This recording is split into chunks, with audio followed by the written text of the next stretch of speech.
Wir dachten uns, wir bauen gemeinsam mit euch in der Weihnachtszeit ein kleines Weihnachtsmarkt-Diorama. Als erstes wollten wir dafür eine Platte sägen, haben aber vergessen, die Befestigung zu lösen. Und beim zweiten Mal konnten wir das Problem immer noch nicht beheben. Aber alle guten Dinge sind ja 3. Die Platte hat eine raue Kante, weshalb wir sie erst einmal vergipst haben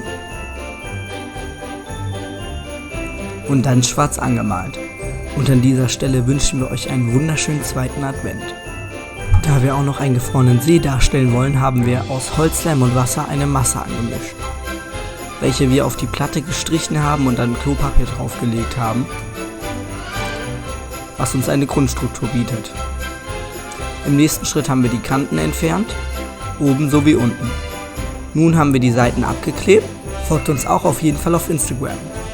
Anschließend haben wir die Fläche weiß grundiert. Jetzt können wir auch die Oberseite mit Klebeband abkleben. Die Fläche bekommt einen schwarzen Brush, um die Tiefen hervorzuheben.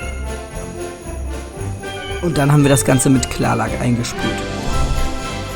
Ein paar Risse reingemacht und nochmal einen schwarzen Brush. Darauf folgte ein weißer und wieder eine Schicht Klarlack.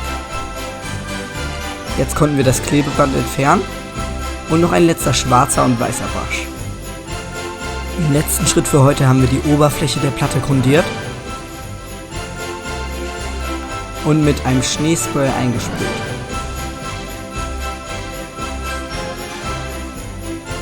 Hey, wir hoffen, das Video hat dir gefallen. Im nächsten Teil werden wir die Marktbuden bauen.